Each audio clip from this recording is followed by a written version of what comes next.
And welcome to the 1% Club. We are glad you're here. I love hitting that when it hits zero, just like going off. Yeah, good to see you guys. Just getting back from Elk Grove, did the very first May Madness tour. A lot of you have seen the May Madness tour. We're doing 10 meetings. We don't have Albany, Oregon on there. We didn't have Hawaii on this. There's actually 12. But life is what you make it. You can sit back and watch it go by. You can grab it by the horns. Grab the bull by the horns, baby, and make it happen. There's my brother Randy Bird coming your way, baby. I'm going to be up there next week in Albany. Then we're going to Bend, Oregon. It's going to be fantastic. So, with that, let's get going today. By the way, I have prepared for mastering sales at 210 Pacific like I've never prepared in my life. It is going to be money. So if you have some people thinking about joining EXP, have them join at 210. Say Brent Gove is going to talk in 15 minutes and he's going to share some things that are going to help you make sales this month and it's going to be good. I just taught it in Oak Grove. It was pure fire. All right, so let's go. And Albie Stasix here today. What the heck? Albie Stasix in the house. Matthew Taylor, Jenny Utz, all my, Jennifer Meek, Tristan O'Grady, Mark Verzel. Oh my gosh, all my favorite people. I could name all of you. You're amazing. Brandon's here. What's up, Mr. Green Plate? Good to see you, baby. All right. Well, I don't want to leave anyone out. There's so many awesome, amazing people on this Zoom. So, welcome to the 1% Club. If you are new to the 1% Club, we're teaching you how to do what only 1% of the agents do. For me, I've been implementing everything I talk about since last October. And in case you're wondering, not that you care, but my monthly revenue share, not annual, has gone up $250,000 a month since last October. EXP is booming. I'm like, oh, great for you, Ben. Well, let's get you going up 2,500 a month and 5,000 a month. So you put in the passion in the fire, but it's literally up $250,000 a month. So if you're wondering how things are going, it's going really good. And I'm hearing from so many of you that are getting your largest revenue share checks. People that are making 5 are now making 11.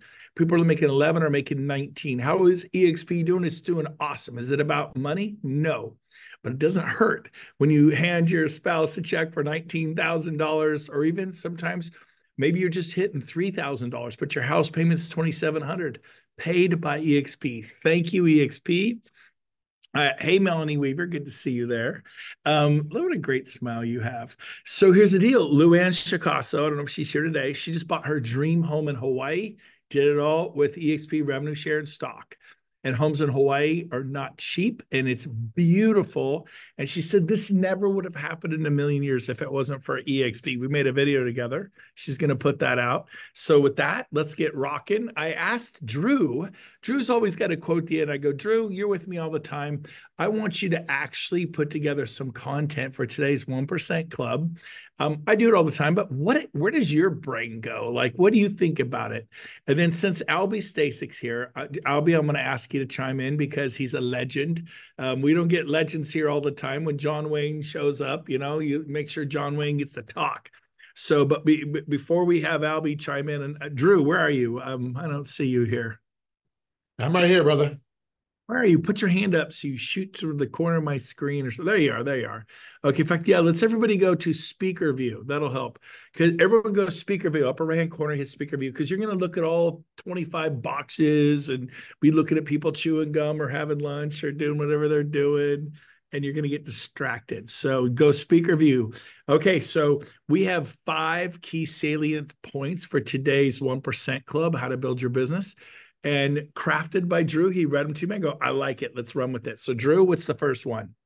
All right, so the first one, and I think is probably the most important, is finding your story. All right, story sell.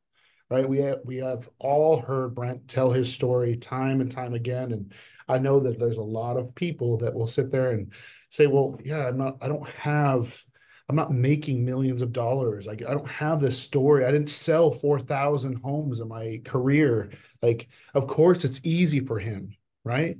And the fact is that we all have a story, right? I love that. I'm a big follower of Ed Milet, and he talks about you are the most qualified to help the person you used to be, right? Ooh, that is so good. Right. Unless you haven't changed, then you're still the same old person. Right. When you look at real estate, like I obviously, I don't sell as much real estate as I used to because I'm focused on the organization. But I remember there's times where I would lose out on a listing because it was a lady that was a divorcee or she was a widow, and she picked the person that was a fellow a widow, right? And it's like I have nothing but be like, hey, that's awesome. Like, that's great that you found someone. I hope that they're going to do the best for you. But the fact is that her story was, she connected more with than my story, right? And so if the fact is, if you're not getting the results that you're wanting, right, you're not telling your story to enough people because your story is going to resonate with someone. Drew, what are you saying? We should all get divorced so we can. No, I'm kidding. I'm just teasing. We can all connect and have empathy. No, no, no. Of course, everyone is going to be a better fit sometimes, but you're right. The greatest salespeople in the world are the greatest storytellers in the world because it's that connectivity. Great first point, and that you have a story. Meet with somebody, go to coffee, go help me pull my story out of me, and then tell that story because the old facts tell, stories sell is real. Okay, Drew, what's number two? Unless you want to make another point on this. All right. So number two is be kind and give without expectations. Okay. So some of the things that I have been so blessed to learn from Brent on is when he was talking to people, there's a lot of times where we're talking to someone, it's like, look, Albie, don't come over. Okay. I don't want you to come to EXP. I want you to stay where you're at. If you're happy, that's okay. If I can help you, then that's what I want to do. I want to love on you. Okay. I want to help you. And then the fact is, I don't want anything in return. Right. And when you guys can push yourselves to getting to that point of true selflessness, right? The Gary Brecka talks about that the highest vibration that a human being can put out is authenticity, right?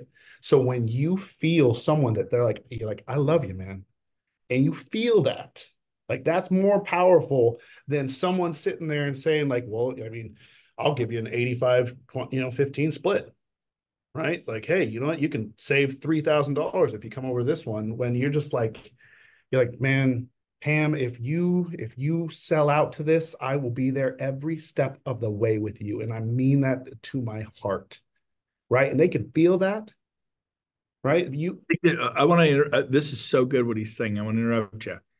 They'll do a 50-50 split if they can just feel that. And if it in the absence of value, in the absence of knowing how much you care, it becomes about money. It's like, will you list my home for 2%? Will you do it for 1.5? Will you do it for one? It's a race to the bottom. Same thing with EXP. Well, what are you going to do for me? Well, you're failing to share your value proposition. Your value proposition is you're going to love them, you're going to serve them, you're going to go to the mat for them. If they have a question, you're going to find out who to talk to if you don't know the answer. At EXP, it's your passion and conviction. Like, man, I'm going to go with Jason Justic. I like that guy. I'm going to go with Melanie Weaver, Pam Teresi. And if it's the old, if they know how much you care, then they want to know what you know. But until that, so keep going, Drew. You're doing good. Well, yeah, and that's what I'm telling you, because people don't join brokerages; they join people. Okay, Good. they most of the time, and I know that there's multiple people on this call that are in our inner circle, and I can tell you that, like, there's been a couple of people that it was just simply the fact that Brent was like, "Hey, I would love for you to be a part of this," right? Or, and it was like, "All right, yeah, let's go into it," right? I don't even know what it is, but I trust you, and I know you love me enough that I can trust it. Like, let's go, right? When people feel that, that's the difference of when you're, oh, they went with this person compared to me, or like just love on the person, right? And if they join with someone else, then so be it, right? But I'm telling you, you're gonna grow, you're gonna learn, and that next person that will probably be even better for your business is gonna feel that, and they're gonna resonate with it. I love it. Spot on, Drew. Keep going, baby. All right, so number three is outlove their current brokers. Woo! Woo! Right. Out love their current brokers. Okay. This Yeah. is a patience game. Okay. This is the long-term game. Okay. The people, I'm telling you, people that you can get, just you cold call them and they come over 3 days later and you're so excited about it. You have no idea if you are just attracted cancer to your life. Okay. When it comes to out loving someone's current broker, right?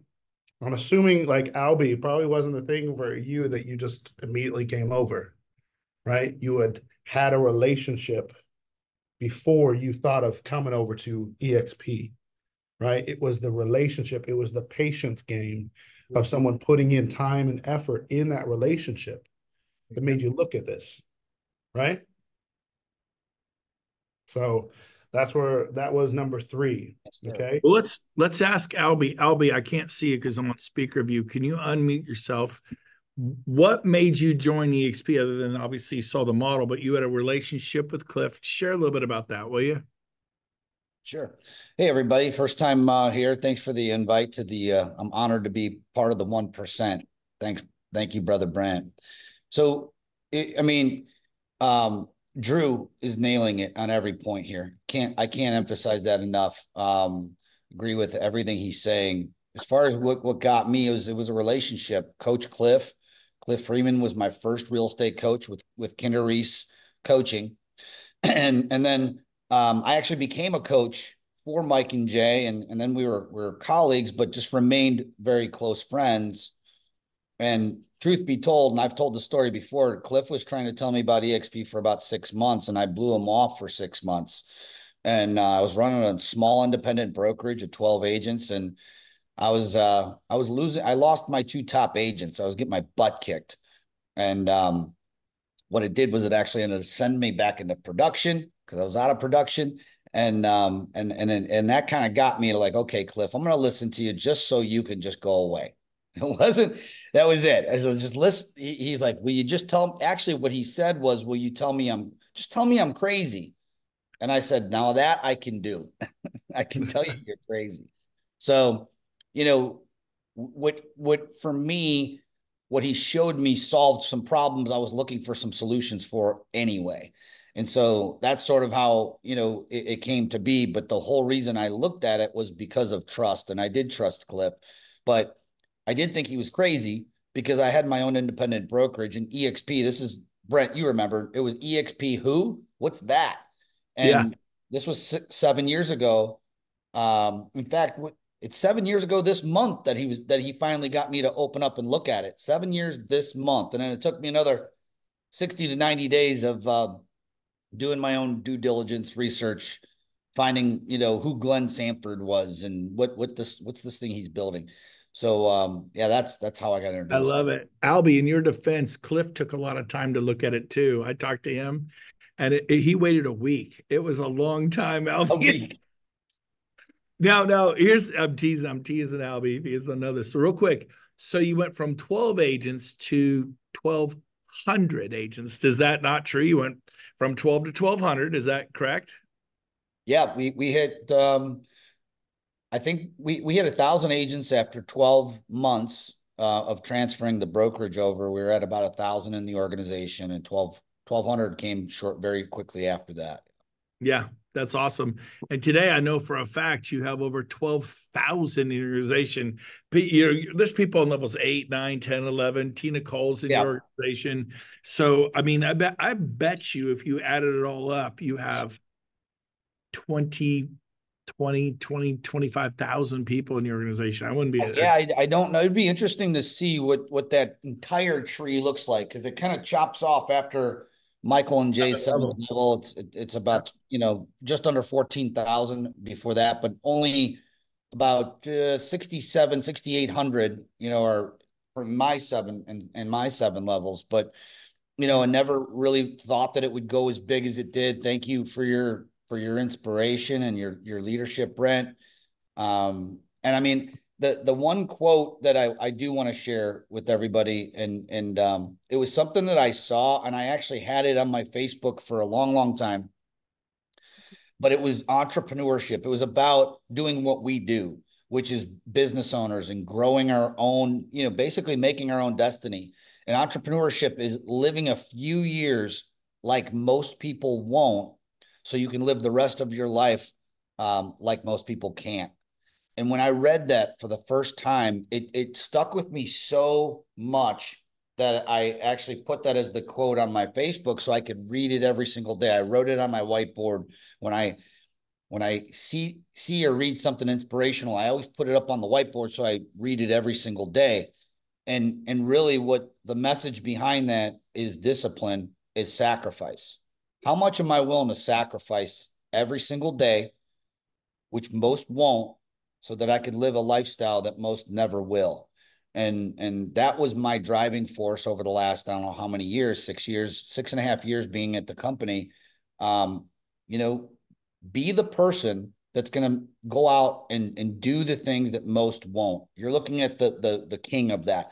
How many people that are going to go on cross country tours, touring different cities like a rock star, and he's not even getting paid for these stops he's making like a rock star does. He does get paid like a rock star. He gets paid more than most rock stars actually.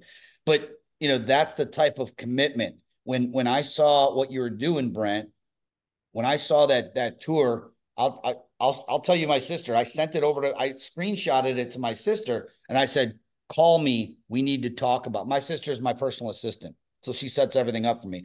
And I said, "Look at this." She goes, "I don't think I can take off from the kids. She has a little one. Like no, no, no, no. I'm not saying go to all his. I'm saying we got to do this. Yes, Of yes. this." And you imagine, what duplicates wins. We win this game by duplicating and duplication. And there isn't anyone better to duplicate than the activities of what you see Brent doing. I'm not here to blow wind up your script, brother. I'm just being honest because, we all need someone to motivate us, even the motivated ones. Like I'm pretty motivated. I'm pretty hungry, but even I have days where I coast. And Glenn Sanford was in Nashville, Tennessee at one of our sprint events, stood up there and said something else profound.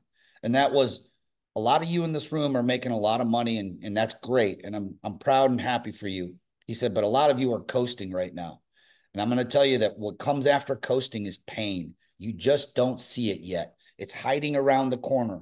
So if you find yourself coasting, get someone like Brett to inspire you to get out of your comfort zone and do things that no one else is willing to do. And I just wanted to share that quote, but didn't want to step on Drew's. Drew's on a roll over Yeah, here. yeah, yeah. I'm literally taking notes and loving everything that I'm hearing from Drew. So Awesome. Thank you, Albie. And Drew, keep going. We have two left or two or three left. Awesome, Albie. Thank you. Thank you, Albie. That was good. Right. And I want to add a quote onto it off of what you had just said. One of my favorites, or probably my favorite, is the magic that you are looking for is the magic that are looking for is in the work that you are avoiding. Okay. Right. Say that again. The magic The that you're magic that you are looking for is in the work that you are avoiding. Okay. This is one that we've all been talking about love. I want to switch it up on you a little bit. Okay. I want to go a little bit harder on you guys. Right. The that tough next love. point, the next point is you get paid based off of the value that you bring to the marketplace. All right. You get paid based on the value that you bring to the marketplace. We are all equal in souls, but we are not equal in the marketplace. Ooh. Okay. So I really want you guys to be looking at, right? Well, the things that Albie just said was profound for sure. When you're looking at sacrificing for a small period of time to live like people can't for the rest of your life, okay, are you willing to do that? Right? And that comes in all facets of your life, right? If you can sit there and truly look at yourself and the things that you need to change, right? And if you're looking at like, I don't like my bank account, okay? I want you to look at the work that you're putting in, right? You might be, hey, you guys might be on the right path. You might be working your asses off, and you might be just that close, So right? good. Okay. Said that quote, Drew? Which one? We are all equal as human We are souls. all yeah, we are all equal as human souls, but we are not equal in the marketplace. You know who invented that saying? No. My boy T. Robbins, Tony Robbins. I love Ah, that quote. So good. we've So got. good. Keep going. You're doing good, baby. And so one of the things that I really want you guys to look at, and I think that is a very overlooked part of business, okay, is when you've all heard don't always be working in your business, but work on your business. Okay. What I feel that most people neglect to look at is I put down as one of my points is work on growing rapport quickly. Okay. Rapport building is something that is a researchable um, activity. Okay. It is something you can actively work on. When you sit there and you're looking at people, I want you to start looking up personality types. Okay. If you guys do not know what a disc profile is or a different personality type product, if you guys use that, okay, you need to know what a disc profile is. That's through Tony Robbins. Talks about DISC. It talks about the exact type of people that you will run into. You can research on how to talk to a high D, a driver, someone that's no BS, going to hit you straight in the face, right? And you teaches you how to deal with it. It's also someone like myself, like Brent, a high I, very gregarious, very outgoing, talkative, right? I know exactly how to talk to a high I and make them feel that I'm their best friend after the first conversation, right? Same with a high S, which is someone that's a very high feeler, okay, which is 65% of the United States. Okay. So if you guys look at those stats and you sit there and you start doing your listing presentations, not just your listing presentations, but your communication with other agents and learning how to really communicate to that type of a personality, all of a sudden you leave that listing or you leave that conversation with the agent and they're like, damn, I really like that guy. I don't really know why, but I really, really like that guy. And it's because we've taken the time to put the work in and bring our value to the marketplace that we're bringing higher, which means our income is gonna do the same. So good. So good. Thank you, Drew. Is that all of them? That's all of them. That was my spiel. I love it. I was trying, you get me so excited. I want to chime in. I'm like, let him go. He's doing good. He's doing good. Give Drew a hand, everybody. That was friggin' spot on money. And by the way, I'm reading Drew. Thank you. Read the chat. Yes, well done. So Matt Plummer put the magic you are looking for is found in the work you're avoiding. I love that. And then Jason, thank you for putting tonyrobbins.com/disc. There it is. You go to Tony Robbins, take a disc assessment if you've never done it. Find out what you are. And you learn how to talk to people. You know, D's greatest fear is you're wasting his or her time. So Michelle has a nice little quote there through my EXP app. Thank you. Very nice. We got stuff going there. Anyways, and Drew, they're giving you lots of love in the chat. Well done, brother.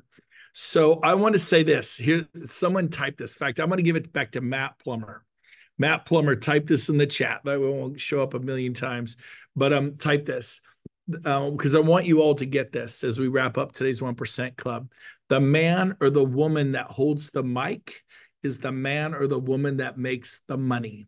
And that's what Albie Stasek saw. He sees me out there leading from the front, not the rear. I'm like, charge, let's go, baby. Now, I started off doing meetings with 3 people, 5 people, 7 people. Yeah, it was packed today in Oak Grove, and it's going to be packed tomorrow in El Dorado Hills. It'll be packed Thursday at the P Cart, and it's going to be, I'm going to Castro Valley, East Bay. I had to shut off people. The one guy has 100+ people coming, John and Lori Foster. One guy. And it got so big, we moved it to an extra room at a Mexican food restaurant, and we don't allow the servers to come in. We don't allow the bus people to come in. It's distracting. We have drinks in pitchers, Coke, water. It's not a beer, alcohol thing. Then the bin of rice, beans, steak, chicken, guacamole, sour cream, and it's a Mexican food restaurant, and people grab what they want. It's fast. And then the servers aren't coming in cleaning plates, clanking the busboys. If you're thirsty, you get up and get another Coke or a water. But so he's got 100 people coming to that. And then we're doing dinner at his home. He has a beautiful home. And I'm going to do EXP Explained, the new one. Woo! You guys all want the new one. I'm doing it for the first time ever this Thursday in Castro Valley. I'm sing on them. Anyways, because it's new, right?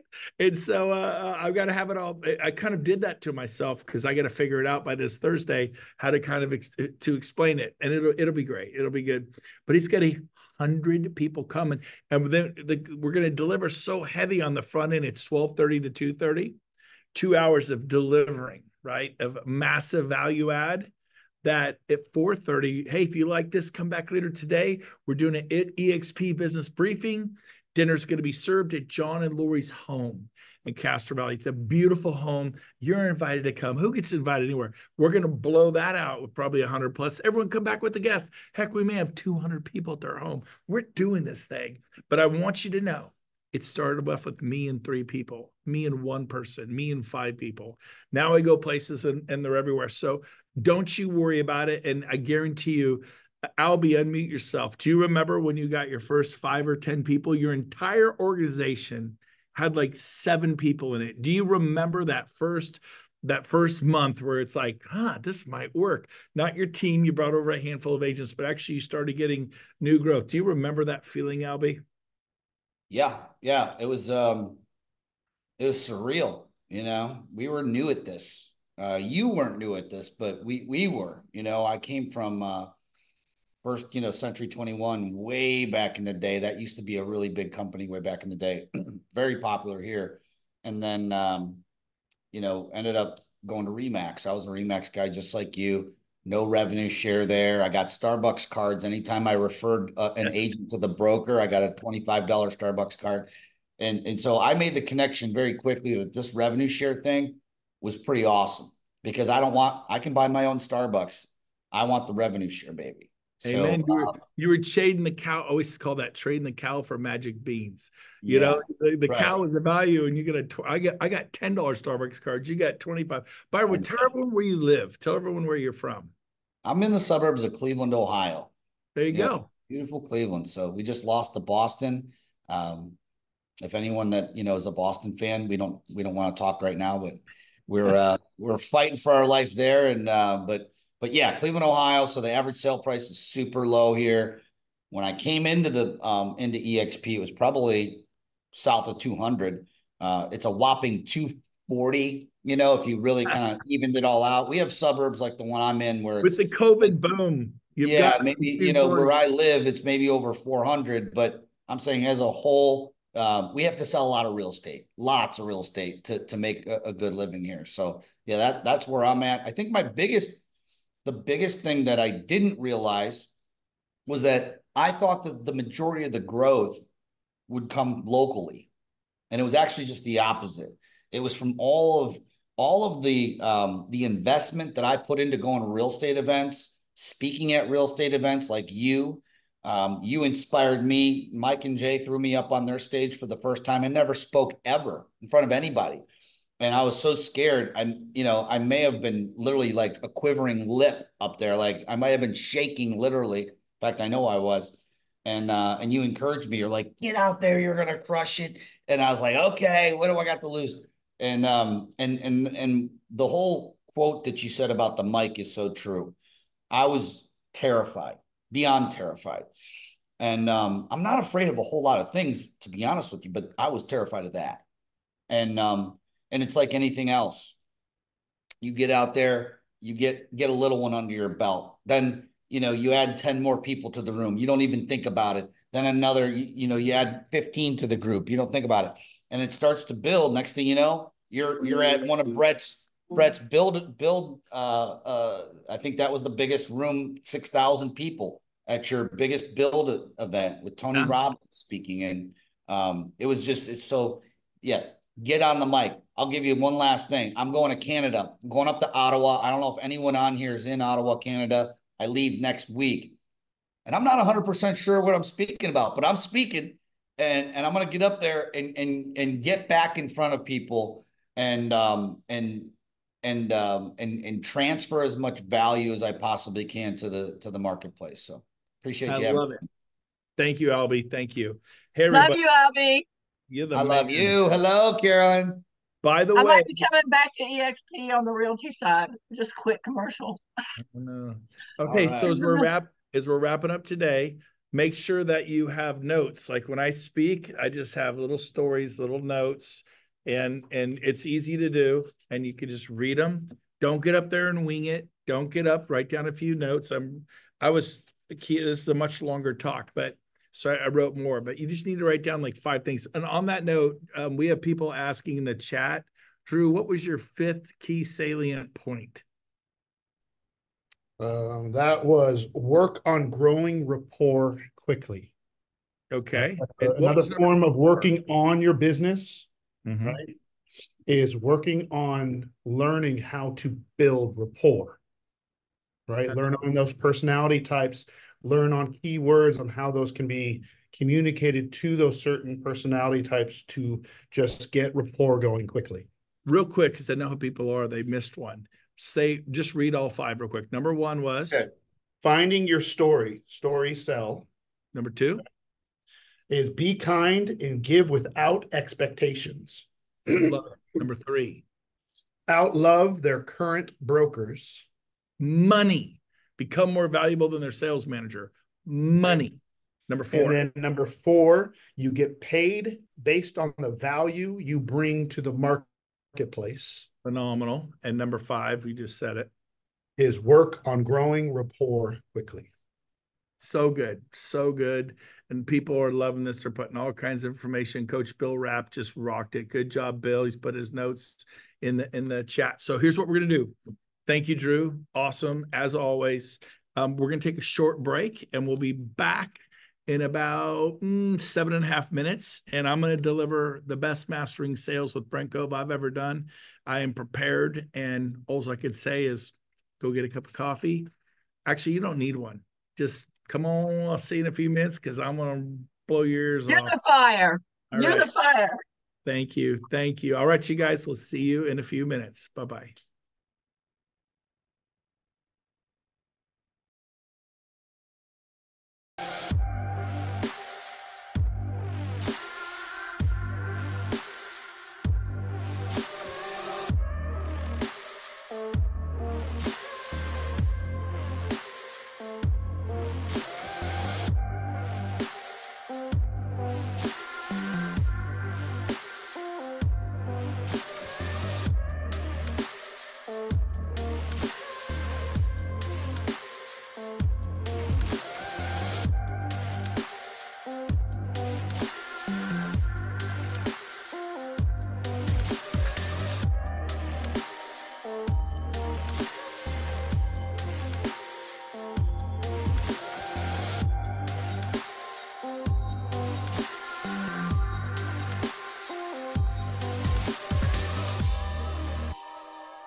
And welcome back, everybody. Mastering Sales with Brent Gove. I'm your host, and we are going to do this today and have some fun. So here we go. Here we go. So, all right. So number one, if you're going to succeed, you got to be scrappy. You got to want it. You got to be hungry. So I'm going to give you some things I have done to get my offers accepted with buyers. I've done every one of these things. Number one time, it was 5 offers, 2 cash offers, 2 conventional offers, and 1 VA no. I got the deal. It's impossible. You cannot get the deal with a VA no going up against 2 cash offers and 2 conventional offers. What I do? I said, we are going to lose. So we're not going to play fair.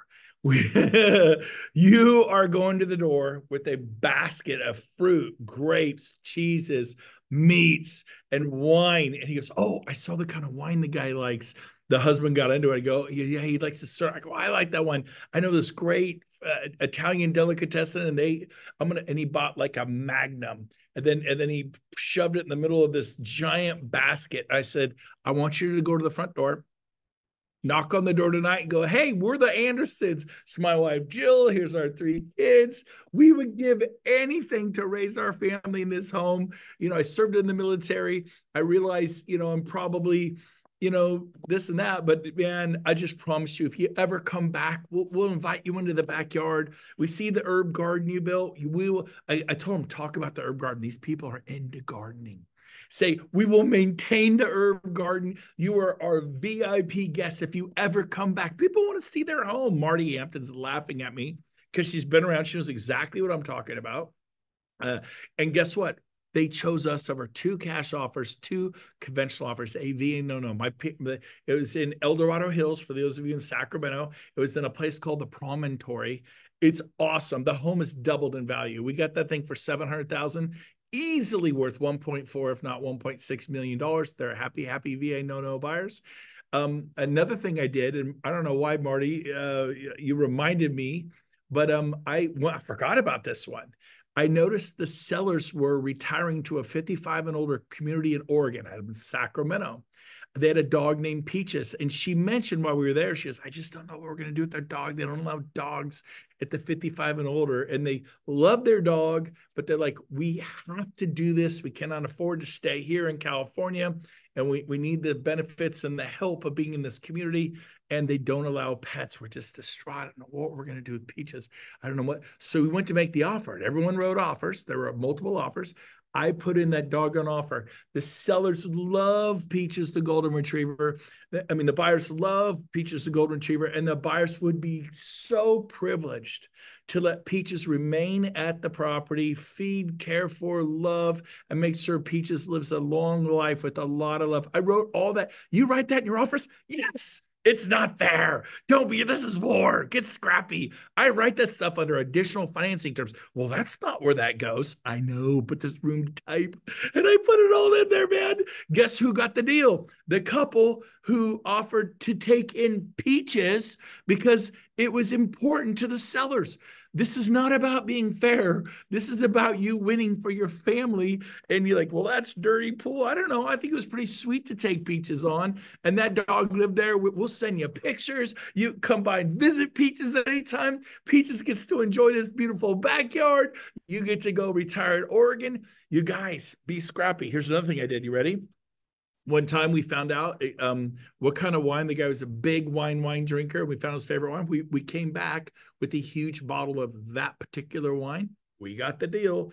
Another time, huge golfer, sent him to the Ritz-Carlton, Half Moon Bay. They got a phenomenal golf course there. It's like England and London coming down the coastline. You think you're in Scotland or London, Scotland, and it is so epic and amazing. And I think the room was back then, I think it was like $900 a night, probably $1,000 a night.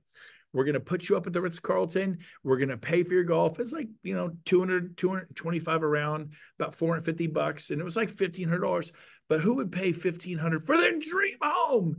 And guess who got that deal? We got the deal because we personalized it. Again, another one. This is funny. REO days. Couldn't reach the REO agent. Could not reach the REO agent. And the staff, yeah, you and everybody else wants this property. We're probably going to get 28 offers on it. I said, oh, I got you. And I said, well, let me ask you a question. Can you tell me what it would take to get the deal? No, I can't tell you what it would take to deal. It wouldn't be fair to everyone else. I said, all right. I said, how about this? If I happen to get this deal, we're the winning bidder out of 25. You're talking 1 out of 25 odds. If we happen to win, I'm going to send my personal auto detailer to your place of work. I don't know what kind of car you drive, but you remember when you first bought it, how pretty it was, how nice it was, the leather and the condition, it was polished and clean. And now, we know years later how our cars are, and I'm just guessing. I said, my detailer is going to come by and spend all day at your office vacuuming, shampooing, scrubbing, cleaning, armor alling, all day long while you work. They're going to be there all day, and they're going to detail your car, the engine, under the trunk, everything with a toothbrush. I ended it. You guys got to have delivery. This is like acting. And I just shut up and let it sit there. She didn't say nothing. About 5 seconds later, she goes, with a toothbrush? I go, with a toothbrush. We're going to get every little nick and cranny. That car is going to be better than the day you bought it. If I happen to get the deal, I'm just saying. And she knows exactly what I'm doing. And she said, I kid you not. She goes, 405. And it was a bank repo at the time. We were going to offer like 420. And I go, 405 what? She goes, 405. 405. I'm like, 405 what? She goes, you're not very smart. She didn't say that. She goes, $405,000. I said, oh, she goes, offer 405, you'll get the deal. We were going to go 420. And so I go, are you sure? She goes, just offer 405. It was funny. We offered 405. My friends bought that home on the 17th hole of XYZ golf course, because this is being recorded and we'll go out to humanitarian. I'm not going to disclose this high-end golf course. Might have been Pebble Beach. But anyways, just kidding. It was not Pebble Beach. But Drew, did you not list that home and sell that home for my friends? Yes or no? Don't say their Oh, names. oh yes, and sold it for quite the Oh, my profit. volume's down. I can barely hear you, Drew. Go ahead. Sorry, that was my bad. I turned yours Yeah, down. yeah. Was it beautiful home and right on Oh the yeah, 17th and green and all that? they doubled There it it comes. doubled Yep. equity. Might have been in Alaska, might have been in Florida. We're not saying names, but this actually happened. And so she said, okay. And I got the deal. And I went out and found a detailer, made him I didn't have a detailer, but I went and got one. And then I said, take a toothbrush with you. I paid him an extra $100. I go, make sure you get in the crevices, the extra $100. I need you to use this toothbrush. You got it. I promise you, you'd have it. They laughed. Okay. And I said, by the way, I'll use you for more deals if I get the chance. Can you give me a little deal? And they go, yeah, they took some money off. And there it was. And I delivered. So funny story there.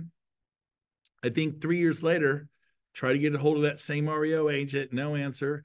I call the agent and I go, yeah, it's Becky there. That's when I detailed her car. She goes, yeah, who's calling? I go, Brent Gove. She goes, like Brent Gove, Brent Gove? I go, yeah, Brent Gove. They had like 5 employees. And she goes, okay, just a minute. She muffles the phone, but I could still hear. She goes, hey, it's that guy. She goes, what guy? The guy. She goes, what guy? The guy who detailed your car with that toothbrush. She goes, oh, that guy? Yeah, the Brent Gove, I think is his name. Yeah, that guy. He's on. She goes, okay, put him through. She goes, can he do my car?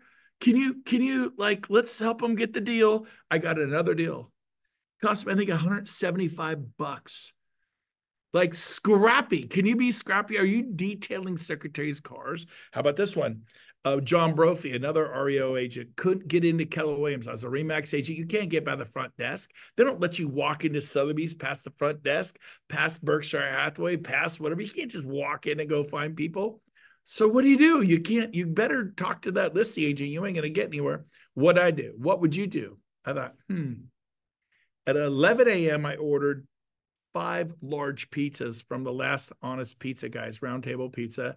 I went and picked up at 11:30 all these pizzas, all this soda, and I knew John Brophy had like 5 assistants.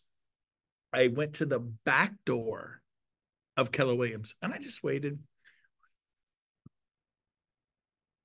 About 10 minutes later, someone popped out the back door to go to the parking lot.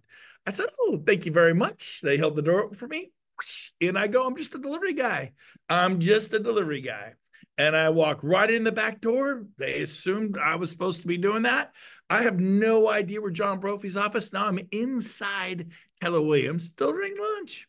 And I go, "Hey, could someone tell me where John Brophy's office?" "Yeah, right down the hallway left." I waltz in, I turn the corner, I walk in, I got the smell of yummy hot pizza, a thing of soda, 5 boxes in this arm. And I go, "Hey, I'm here to deliver lunch." They go, "That is, oh my gosh, did somebody order lunch?" I said, "No, no, no, I'm delivering lunch." "Did John?" I go, "No, John didn't deliver lunch. John's an a-hole." No, I'm kidding. So I'm just kidding. I'm kidding. I didn't say that. But I said, "No, no, no, no. I wrote an offer on Barstow Court up in El Dorado Hills." They go, "Oh, you're good. You are good." I go, "Hey, no, no, no, no. Just this is here. I'm just feeding you. I just want to say I love and appreciate you guys. I don't think you get enough appreciation. Here you go. Lunch on me. If I don't get the deal, it's fine. No big deal." They go, "Okay, okay. This guy's good. Pull up his offer." Boom, boom, boom. She goes, "You got it." And I got the deal right there. I'm telling you, this is hand-to-hand combat. This is, urban warfare. I mean, get scrappy. If you're not scrappy, you're not hungry. Last one, and I'm done torturing you with this stuff. I told you it would be fun. I went to Apple Hill. We have in Northern California this place called Apple Hill. Apple donuts, apple beer, apple cake, apple muffins, and apple pies. And Apple Hill's apple pies are like that tall. They're like, and they're so awesome. And I bought like 9 of them. And I'm delivering them to all my best customers. Well, at the time, I wanted to get in with Lennar Homes. And I showed up and brought them. They had 2 salespeople who I'd been kind of working on. I said, "Hey guys, I just want to bring you a little treat." I bought them giant Apple Hill apple pies right before Thanksgiving. They're like, "Oh my gosh." The next day I get a referral, $600,000 listing because they can't list them. Boom, just like that, $18,000 commission. Just like that. What I do, about 2 $17 Apple Hill pies and delivered them. Get scrappy. Yeah, you guys with me? I mean, it was so much fun to do. And I could tell you these stories. I could go on and on and on. I forgot about Peaches. I totally didn't have that in here, Marty. But Peaches, the golden retriever, man, that's legit. In the offer, I go, "We'll only take the house if it comes with Peaches. We don't want this house if it doesn't come with Peaches." Have some fun with it, right? Do that. Okay.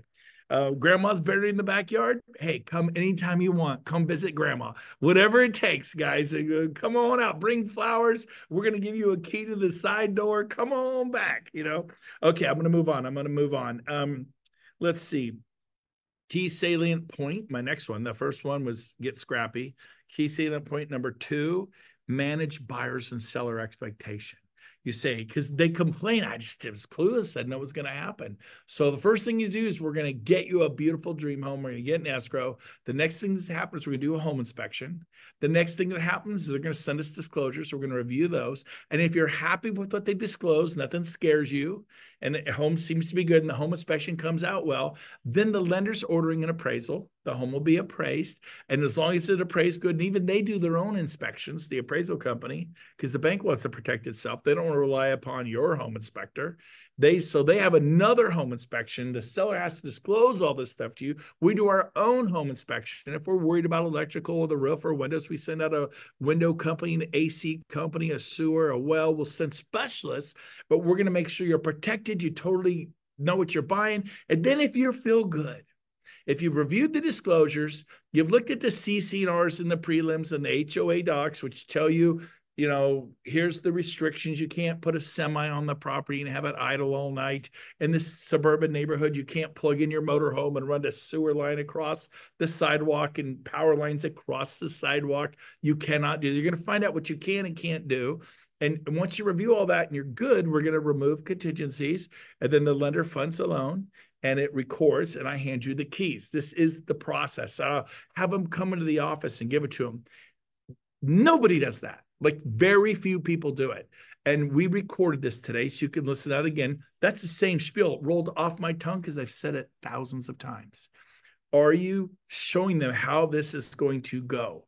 And when they say, well, look, I'm nervous, go, look, you're not buying a home. We're just trying to see if we can get an escrow. Then we do the inspections. Then we review the disclosures. If we see anything in the prelims or the CC&Rs, which I still been doing this 27 years, I don't know what that stands for. Covenants, something, and restrictions. CC&Rs. I don't know what's the other C stand for. I don't even know. I don't care. Who knows what the other C stands for? CC&Rs. Conditions, See, covenants, who cares? conditions. Covenants, conditions, and restrictions, whatever. But 27 years, I think I just learned what CC&Rs meant. I had the first one and the third one. HOA, get a survey if you're worried about where the fence line is. Maybe it's 5 or 10 or 30 acres. We can get a survey, very expensive. Try not to get involved in surveys. Big word of knowledge to you. Avoid surveys like the plague. Only if you have to. It's a pain. In my opinion, but maybe they figured it out. But when I did it, it was not good. But manage those expectations. Let them know the process they're going to go through. But I always say, look, you're not buying the home till we remove contingencies. Oh, I'm not buying the home. No, now let's write an offer for 1.8 million. And oh, by the way, I need an earnest money deposit of $100,000. But you're not buying the home because they're not until they've reviewed disclosures. Well, we're going non-contingent. That's all contingent. They're going to give you prelims. They're going to give you CC&Rs. They're going to give you HOAs. That's a get out of jail for free card. Now check with the broker in your state. What I say? Check with the broker in your state. Your state may be weird, but California, the second they hand you disclosures, you have 48 to 72 hours to get out of that deal. So even if you come in you got to review the lending package. You got to make sure you get that, the good faith estimate. There's stuff that has to be done. So even if you're non-contingent, trust me, you're contingent. Talk to the broker in your state. Don't just say, Brent told me this, but you're from Delaware, and in Delaware, they kick your butt. I'm saying talk to the broker in your state. I'm being responsible here. So that's it on the buyer-seller expectation. Finally, my last thing today, this is my favorite thing, and we're going to wrap up today's call, and I saved the best for last. You ready? You ever want to know, like there's 2 offers on the home, 1 offer on the home, 5 offers on the home. You ever want to know what you got to offer to win? Because when it comes back highest and best, it's like your bar, what's that? And you say, well, you basically close your eyes, and what's the absolute most you'll pay for this property? Like, God, I love the property. It's $1.3 million. $1.4 million. Well, what if $1.310 million would have won? You just burned $90,000. Make it a smaller number. Albie Stasek was just on here. He's talking about 240, and they go highest and best. You're like, I'll go 260. What if he only needed to do 242? You just burned $18,000. If you saw $18,000 on the sidewalk, nobody around, all cash, would you pick it up? I mean, I guess you would. Would you kick it? Would you not even bother to pick up 18 grand? So I love to do. What we'll do is I'm going to role play with Tara. Hey, Tara, how are you? Tara Diaz, unmute yourself. She did not know this, and I'm so excited to say your name right. I keep saying Tara like a dork, but I didn't do that today. I practice. You don't know this? I practice after the 1% club because I care about you, but I can be goofy and mess up names. Tara. So Tara, you're the listing agent, okay? So be hard on me, but don't kill me, okay? But act like most listing agents. So Tara, you get 2 offers, and we're just going to role play. Watch what I do, and just kind of play along with me, but don't make it overly easy. But let me squirm a little, okay? This is pretty much how it happens. So Tara, do you have a couple offers on this property? I do. You do? Okay. So, we're coming in 5,000 over full price as is. We close in 10 days, and the seller could stay for a month rent-free, no security deposit. You get paid in 10 days. I get paid in 10 days. I'm super excited about that. Terms are incredible. But quick question to you, is 5,000 over full price going to get the job done? What do most listing agents say to you? Be a little tough here. What do they say typically? What I would say typically is I don't disclose the terms of my other offers. So Bingo. They say, hey, I can't tell you. It wouldn't be fair to the other agents. I don't disclose the term of the other offers. And so that's typical what they say. I said, oh, yeah, I get that. Okay, well, my couple, she's a vet. He's a fireman. They're the sweetest couple. I love them. They got two little kids, a 4-year-old, 2-year-old. I'm kind of pulling on her heartstrings a little bit. She's, trust me, everybody tells me this stuff, friend. I cannot tell you. And I said, okay, Tar, is it okay if we do one thing here real quick? Possibly. If I promise to be quick? Possibly. Okay. I don't want to guarantee. I want to play the hot cold game with you. I say this to listing agents all the time. And what I mean is, okay, because I could tell just from your reaction, it sounded like possibly we're not even there. So you're not going to tell me what the other people offered, but am I even warm at 5,000 over the asking price? Now I want you to pick a number in your head that's more than where I was. Well, because asking price is 7, I'm coming in 5 over, so 705. But you pick a number in your head right now. Pick a number that you actually pretend one of your offers gave you. I don't know, 720, 740, 765, whatever it is. You got the number? Yeah. It's my goal to get the number. And so I said, am I even warm? Am I even in the ballpark of 7.5? Can you at least tell me that, Tara?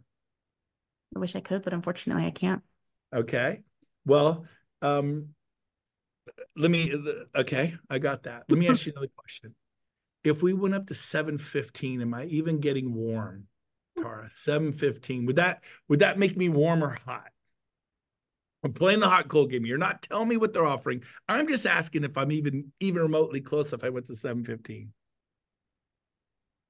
If I was in the actual situation, I would say I would recommend that you write an escalation clause because I'm open to including those and put whatever your client's max is. All right. So Tara is a driver. Nobody ever does what she's doing to me. So she's playing serious hardball. Everybody answers the question. So she's a high D driver. She shut me down. So I'd probably have to do the escalation clause here. I'm telling you right now, they sing like canaries. They sing like canaries. So soften it up a little bit. She's playing and go. So if I did, how about 720? I just keep ignoring her. I go, how about 720? Now soften it up a little bit. Am I even getting warm? A little bit. A little bit. Okay. So you didn't tell me what they did, but would 730 do it? Am I getting hot at all, Tara? I just say I can't tell you that, Brent. Go ahead. I can't tell you that. Okay, how about 740? See, I'm just going right by her. I'm going right by her. And I go, come on, would 740 do it? And now loosen up a little bit. You picked a number earlier. Remember the number I asked you to pick? So you know that number. I don't know. With 7, remember this thing closes in 10 days, Tara. You're getting paid in 10 days. The seller gets their proceeds in 10 days. And we're going to give them a month to move out, rent-free, no security deposit. What? So you'd have a fair shot if you presented that. Okay, a fair shot. Now I'm warm. Okay, this is good. I knew you could help me, Tara. I knew it. So you're not ratting out your other people. But how about if I went to 755? Would that make me hot? That may seal the deal. What? I guarantee anything, but that may seal your deal. You guarantee anything? I can't guarantee anything, but that may seal your deal. Okay.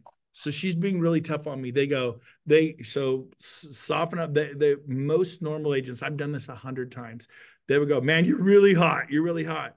And then I go, okay, Charles, like really hot as in that does it? I just told you that might seal your deal. What? I just told you that might seal your deal. That's hot. You were talking so quick, I didn't hear you. So I just it might seal the deal. It'll seal the deal. Okay. I didn't hear you. Okay, so she tells me. So I just keep going with a smile on my face.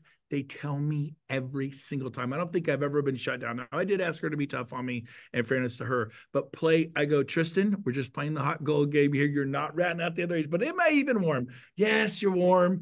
I go, how about 720? Like, yeah, you're getting hot. They will play the hot gold game. And I just keep going to like, yeah, you're red hot. You're red hot. I go, so red hot is in, I got it. Then, yep, that'll seal the deal. Now I know where I got to be. I go back to my client, Coach Bill. They said, I know you're 705, but man, this thing has multiple offers. It's hotter than a pistol. We got to go to 745. We got to go up 40 if you want it. If you don't want it, fine, we're walking, but it's 745. And Coach Bill goes, too much. I can't go up 40 grand. I just can't. I said, all right. And this is where most of you quit. What would you do, by the way, Coach Bill? 745, no, but I'll go to 740. That shocked me because I think he was going to stay at 705. Now he's at 7 for whatever reason he got the 740 thing. I go, really, 740? He goes, yeah. Now I'm excited. Let's say he said 735. I won't do 745, but I'll do 735. I said, okay, Tara, here's the deal. The highest my client will go is 735. Do we have a chance? That other offer is higher. I said, okay, well, if they back out or anything, I'm sending you a counter offer right now. And I do a big X where the signature is, and I write proverbial with buyer. I scribble it out like a signature. I do it really sloppy. And there's nothing illegal that says you can't do it sloppy. Can you put proverbial with buyer, proverbial with seller on a document? Yes, you can. Now talk with the broker in your state. Maybe in your state there's some weird rule, but for 27 years I have put proverbial with buyer. But like a doctor, as the years have gone on, I learned to write a little scribbly, a little proverbial with buyer. And now we didn't have DocuSign back in the day. I've done 7 counter offers, proverbial buyer, back. We didn't have DocuSign. So now if you're quick with DocuSign, fine, you want to get that, whatever. But I have no problem doing proverbial. Then if we get the deal, I just have them sign where it says proverbial buyer, proverbial seller. Because some people are like, I insist, you seller signature, fine, proverbial seller. And until then they're like, until sometimes they're like, well, why are you signing? I go, because look, it says proverbial with buyer. They're like, oh, you're right. And so it's perfectly legal. And if you can't get to DocuSign electronic signature, I've done it a million times perfectly fine because my buyer give me a verbal. Yeah, I do that. So it's not incorrect. But so there's a way to go back and forth. There's a way to get your deal accepted. And just don't take the easy no. Now, one time, and I'll end with this. I've had a gentleman say to me, he represented professional basketball players and was one of the Sacramento Kings. And he goes, he wasn't getting long with me. You know why? Because one of my buyer's agents had written a great offer on the property. And I wanted my buyer's agent to get the deal. And I was being like Tara, I was being tight-lipped because, and he goes, come on, Brent, bottom line. What's it going to take to get this deal done? Come on, man. Don't shy me. Don't give me, you can tell me if you want to. And well, my clients didn't authorize me. Good. Text your clients right now, get their approval, and then tell me what it's going to take to get this done. Because I'm going to come in higher than anybody, and you're going to be able to fulfill your fiduciary to your seller, and they're going to earn more money than anybody. And they're like, oh, okay. And I've had them text us. So yeah, they told me I could tell you our best offer is 750. Great. We're going to come in at 753. Now you just got your sellers an extra $3,000. I don't have to guess. We were going to go 775. I saved my clients $22,000. And so you got to be a little bit assertive. And trust me, they are not going to do to you what Tara did to me. I asked her to be a little tough, but she's a high D. Her definition was a little tough. It's like steel or concrete. So in a fun way. So she's laughing at me. So there you go. That should help you. Hope you enjoyed today's Mastering Sales class. Don't play fair. Work hard. Get scrappy. Get it done. Peace out. Talk to you later. Bye, guys.